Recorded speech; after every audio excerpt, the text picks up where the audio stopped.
I'm Deandra Reviews, and welcome to ASMR Reiki Movie Reviews.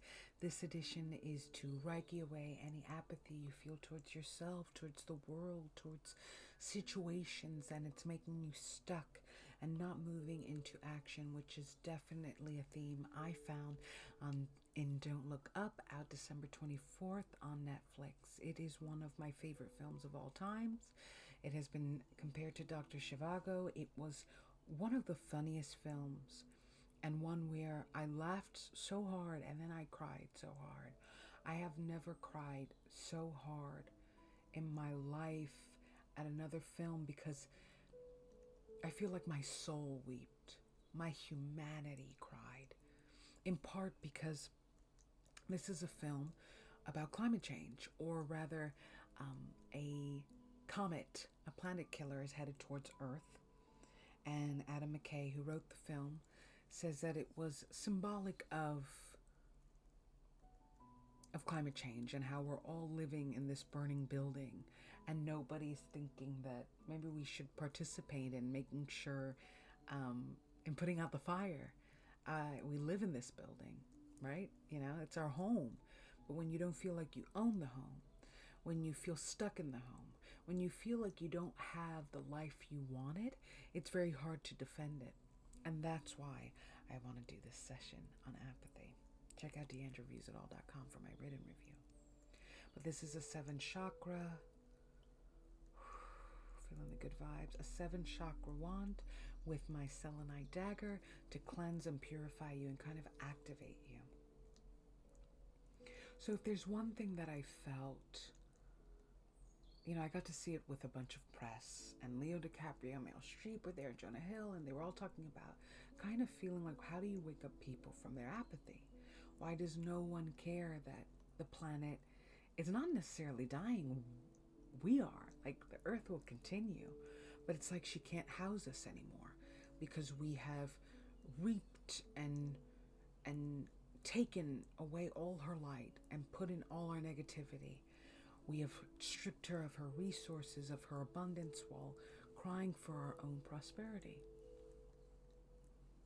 And it was so interesting because I'm using the home analogy, but I really do think that part of that apathy we feel about climate change is because we don't feel we have a home on this earth.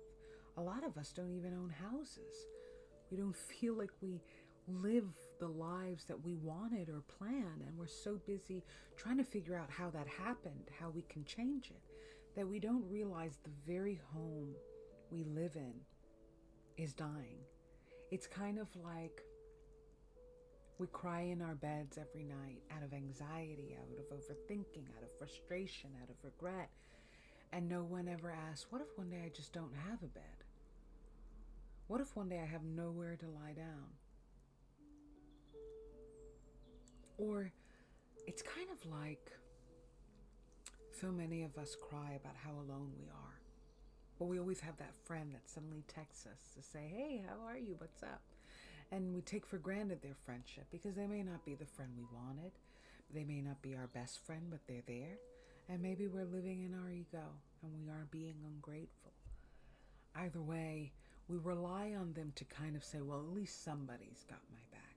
Well, what if they weren't there? Climate change the earth has your back, and climate change is making sure that back is gone, that one day she just isn't here. And they were talking about what it takes to wake up people, and something very interesting happened, and it kind of goes with what I'm saying. They left, and everybody suddenly sat in their chairs and acted like they were them, and kind of trying to do this manifestation of sorts as to so that they could become Leo, so that they could become as rich and famous as Meryl, a legend like Jonah Hill. And that's where I got this idea that this is why we don't fight for climate change. We're trying to figure out if we're fighting for ourselves. And so to go to the movie, Leo DiCaprio plays an astronomer named Randall. And Randall is kind of this Fauci-esque character, as Leo said, who doesn't know how, if I play the game, will that help more people to save them? Versus Katie, who doesn't play the game. She's like, are you guys crazy? There's no good way to say bad news. There's this obsession with saying things in a charming, palatable, I forget the word, kind of in a way that people can digest. But there's certain things that just aren't digestible. That for however nice I say it, there's a level of urgency and intensity to the situation that can't be denied, for however sweet my voice is, for however much you are tired and wish, give me this issue another day. I can't handle it today. And climate change is one of those issues.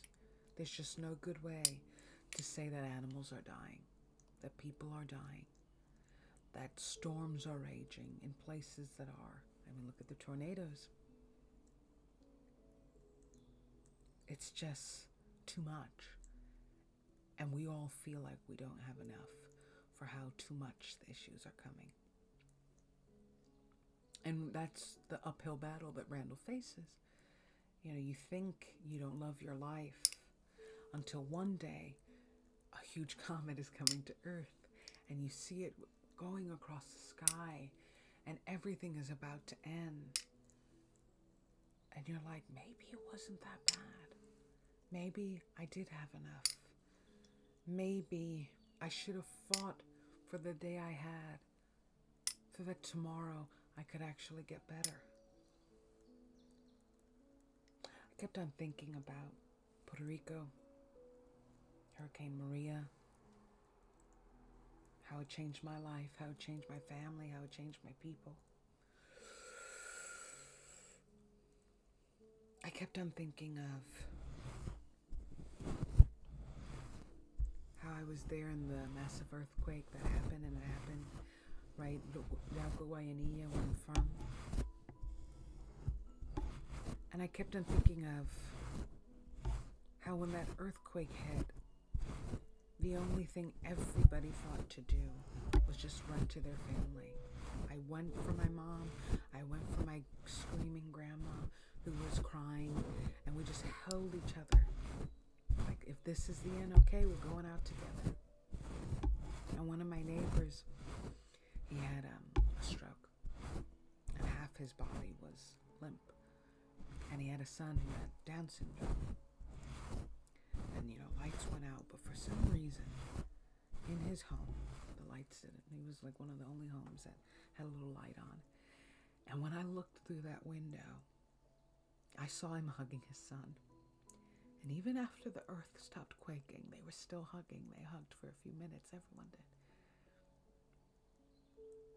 And I thought to myself, wow, it's amazing how clear everything got in the end, or what I thought was the end. I just wanted them, the people who loved me. I just wanted all of them.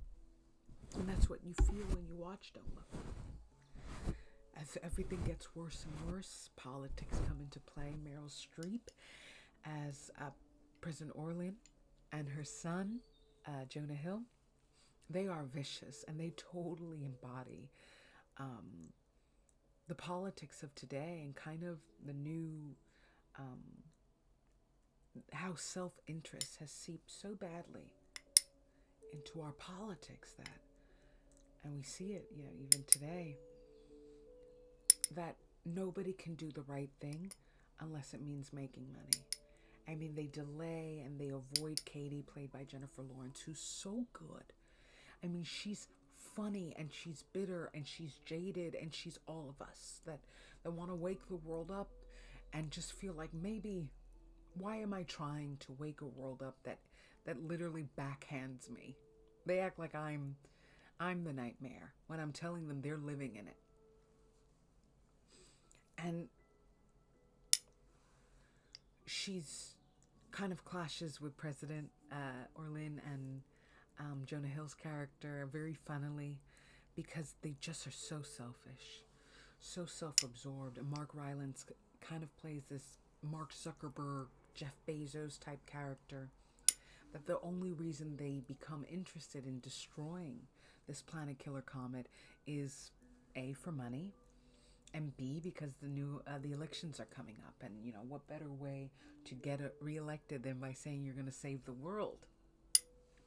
And there's something so sad about that truth.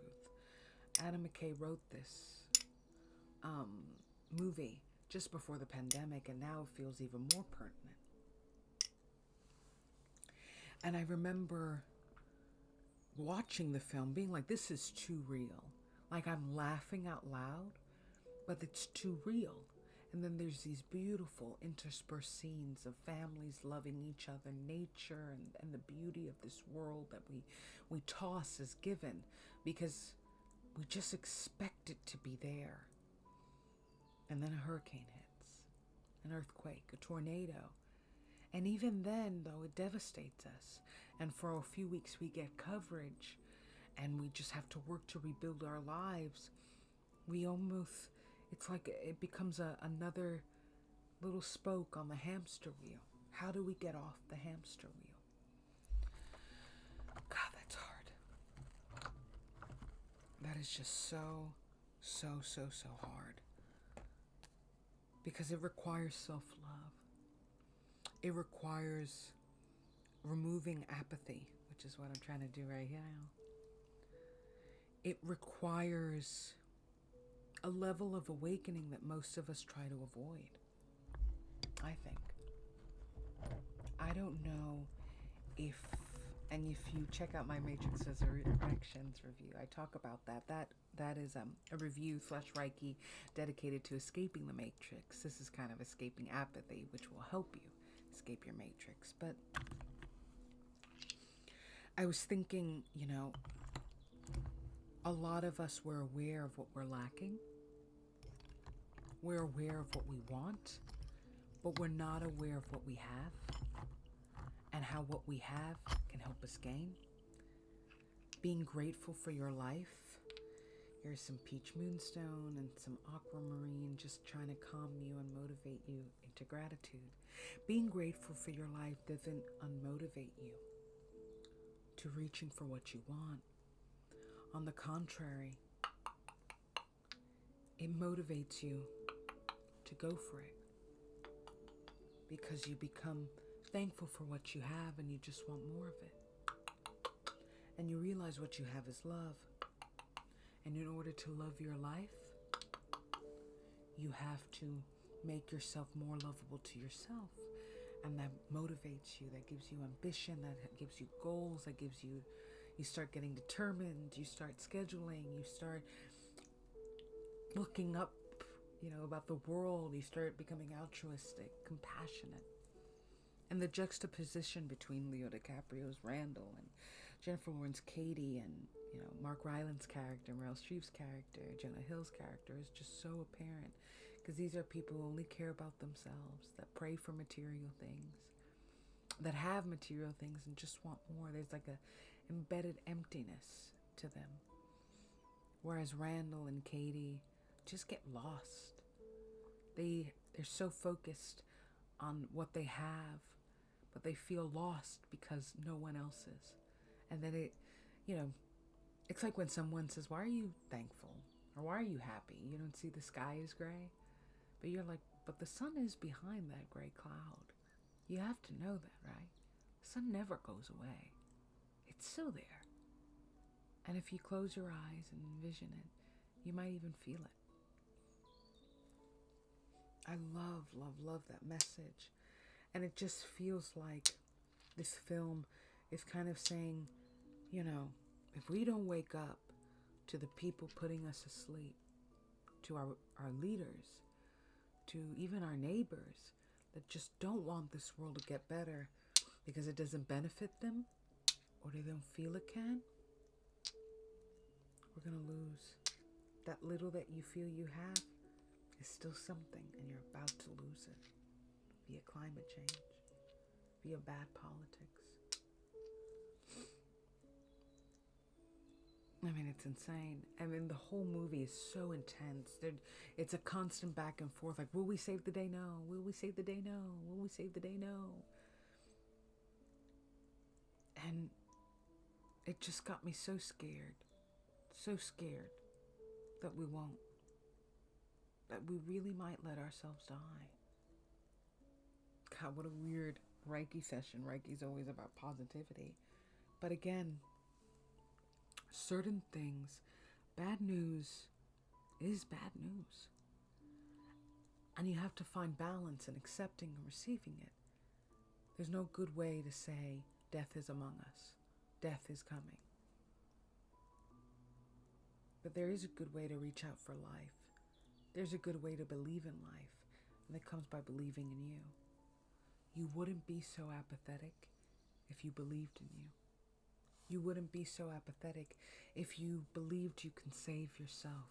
If you believed you were worthy of saving. Wow, this film is really good. Really, really, really, really good. I would even recommend getting Netflix just to watch it. And I got to see it in a theater, and it was just magnificent. It like radiated. I'm just trying to recall everything about it that I loved. But it was just so impactful. It's a movie that stays with you. A lot of the movies that came out stayed with me because I feel like movies are becoming way more philosophical, way more inquisitive as to what it is. You know, movies in general ask what it is to be human. I feel like movies right now, like Spider-Man No Way Home, The Matrix Resurrections, come on. And Don't Look Up, they're asking, why are we not being human? You know, not what it is to be human, but why are we not being human? Or at least the good parts of it.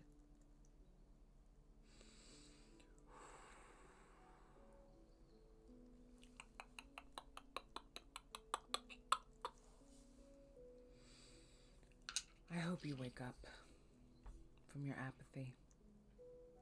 I hope that you choose you, and in that you choose this earth.